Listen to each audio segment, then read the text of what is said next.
नमस्कार. मोड आलेले बटाटे का खाऊ नयेत? त्याचं उत्तर असं आहे की बटाट्याला मोड आल्यानंतर त्यामध्ये सोलॅनिन आणि चाकोनिन नावाची ग्लायको अल्कलॉइड संयुगे वाढतात. ही द्रव्य वनस्पतींसाठी कीटकापासून बचावासाठी संरक्षण देतात, पण मानवांसाठी विषारी असतात.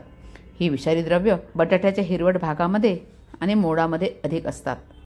आता मोड आलेले बटाटे जर खाण्यात आले तर काय होऊ शकतं? उलटी होऊ शकते, मळमळ होऊ शकते, पोटदुखी, जुलाब, डोकेदुखी आणि थकवासुद्धा येऊ शकतो आणि गंभीर प्रकरणामध्ये नर्वस सिस्टीमवर सुद्धा परिणाम होऊ शकतो. मोड आलेले किंवा हिरवे बटाटे काढून टाका. जर मोड अगदी छोटा असेल, बटाटा अजूनही घट्ट असेल तर मोड आणि हिरवा भाग पूर्णपणे कापून टाका आणि मग लगेच वापरा. आणि बटाटे थंड आणि अंधाऱ्या जागी ठेवा. प्रकाशामध्ये जर ठेवले तर सोलॅनिन त्यामध्ये वाढतं. असा जर मोड आलेला बटाटा आपण खाल्ला तर आपल्याला त्यात काहीच पौष्टिक तत्व मिळत नाही. त्यातले जीवनसत्व कमी होतात, कार्बोहायड्रेट कमी होतात, कारण अंकुरण प्रक्रियेमध्ये बटाटा स्वतःचं साठवलेलं पोषण वापरतो. म्हणून असा बटाटा पौष्टिकही राहत नाही.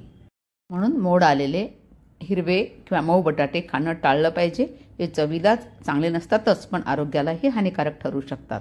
अशाच उपयुक्त टिप्ससाठी हे चॅनल फॉलो करा.